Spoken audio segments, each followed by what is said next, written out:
Hello everyone and welcome to another episode of Popular Decks, the show where we explore the Pauper format with the goal of making you better at competitive Pauper. I'm your host Michael, or Mikey Ruru online, and this week I'm going to be playing Kuldotha Boros in a league on Magic Online. As you can see from the poll, Boros barely edged out Blue-Black and Marasatron, so Flicker was winning for most of the week, but a late rally from one of my favorite decks pushed it to the top. Before I get to the deck tech, I just want to remind you to give me any feedback in the comments below, since I'm always trying to improve my content. And if you'd like to see more videos like these, hit the subscribe button so you'll be alerted when my videos come out. Now onto the deck. For those of you who are around for the Peregrine Drake era, you might remember that despite this deck getting a few new toys from Eternal Masters, like Rally the Peasants, it pretty much disappeared because it had such a bad Drake matchup. After Drake was banned, this deck got the rebirth I was hoping for, since this is one of my favorite decks. Due to all the cheap removal, this deck is one of the best decks in the format for battling aggressive strategies. In this version, I'm playing 9 1-mana burn spells and 2 copies of Journey to Nowhere. Since Burning Tree Emissary just became legal online, I switched my Electrickery that I had been playing main deck for this Firebolt, because I want to be able to kill 2 toughness creatures with, I don't know, I'm expecting a lot of Stompy and Red Deck Winds to be running around. Then we've got 12 efficient creatures. We've got Thraben Inspector, Glinthawk Idol, and Core Skyfisher. And you might be thinking to yourself, well, Glinthawk, not very good at being played on turn 1, even though it costs 1 mana. The only way you can even do it is if you're picking up an Ancient Den. But the reason these cards are so good is we're not picking up lands with them. We're trying to pick up these Prophetic Prism and Ichor Wellspring. So when they come into play, they draw a card, and we can pick them up with our Glinthawk and Core Skyfisher, which basically turns Glinthawk into a 3-mana 2/2 flyer draw card. And if you compare that to some of the other 3-mana creatures like that see play, think about it compared to maybe a Chittering Rats or a Seagate Oracle. It's just a lot more aggressive, it's more powerful, it's got flying, it's evasive, it's just stronger than those creatures. The issue with it is you need to have 2 cards to pull it off, but that's okay. We play 8 of them, so we normally can have 1. Then we've got a couple token producers. We've got 3 Kuldotha Rebirths. So these make 3 tokens, and they're a great combo with Ichor Wellspring. So in order to cast Kuldotha Rebirth, you have to sacrifice an artifact, and you get to make 3 Goblin tokens for 1 mana. It's great with Ichor Wellspring because when you sacrifice Ichor Wellspring, you get to draw a card to replace it. And then we've got Battle Screech, the newly legal from Vintage Masters. I don't know when that was, a year ago maybe that came out, maybe a little longer. This card is awesome for token decks, and it really combos well with Rally the Peasants. We get to make 4 1/1 flyers for 4 mana basically every time. All of our other creatures are white, so we usually have 1 in play at least to flash that back. And then the last part of the main deck is the land base. We've got the full 8 artifact lands. I've got 2 Boros Garrison in this list. This is a pretty mana-hungry deck. We get all the way up to 6 mana for this Rally plus flashback a lot of the time. So I like to have these Boros Garrisons.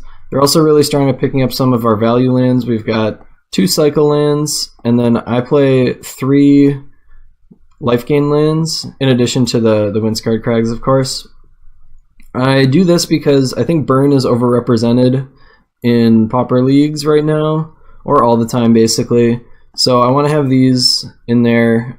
If you were expecting more of a grindy metagame, a lot of mirror matches, some more control decks, you'd want more cycling lands to replace some of these life gain lands, because life gain lands don't matter in those matchups, but getting flooded does matter a lot. And you can even play these early and then pick them up with the Boros Garrison, or even as Core Skyfisher sometimes later. Alright, let's get to the sideboard. So in the sideboard, we've got 2 Electrickery for the token decks. I bring them in against even like Stompy, because they have a lot of 1 toughness creatures still. They're great against Boggles and Delver. Got Gorilla Shaman, the Affinity Killer. I actually usually bring these in the mirror match as well. Sometimes I like to, especially when I'm on the play, I like to have Gorilla Shaman and Molten Rain in my deck to take out their lands. You can really hinder somebody in this matchup because it's all about grinding the late game, so if you can't play Multiplic or Wellsprings and creatures that pick them up all in the same turn, you can fall really far behind.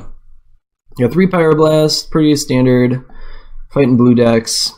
I've got 2 Circle of Protection red. Like I said, there's a lot of burn on online, and I think probably going to run into red deck wins. Wouldn't be surprising to me either, so nice to have that.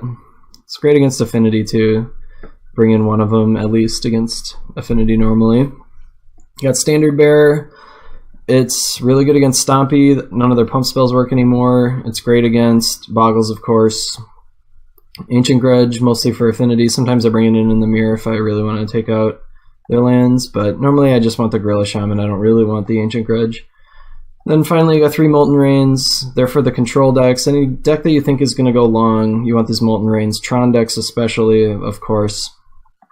Alright, so that's the deck. As far as matchups, like I mentioned before, it's really strong against aggressive creature decks. Stompy and red deck wins are pretty good matchups. It's really good against Delver, since all of our removal is so cheap, and their counterspells normally cost 2 mana, so when I'm hitting them with 2 lightning bolts in a turn or something, they can only counter 1. It's just our spells are a little more efficient than theirs, and then our creatures are so strong against them. Glinthawk Idol and Core Skyfisher just destroy fairies, like they can't get through them.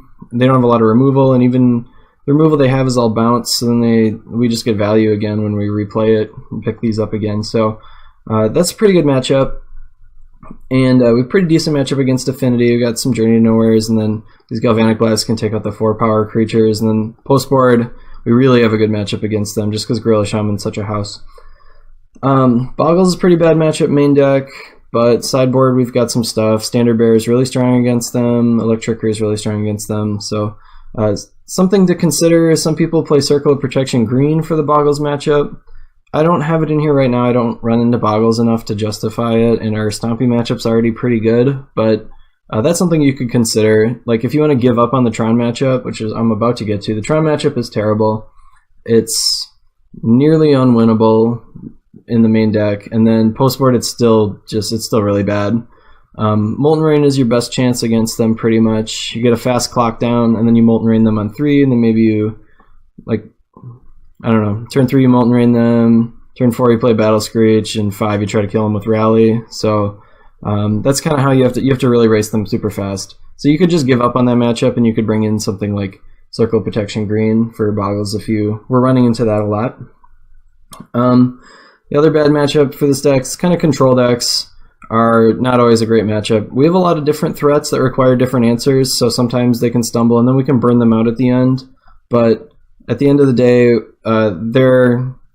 we're not that aggressive of a deck, so they can get their late game engine on, and it's probably a little stronger than ours because we have all these removal spells that aren't great against a control deck. Alright, that's about it for the matchups, and we covered everything in the deck, so let's get to some games.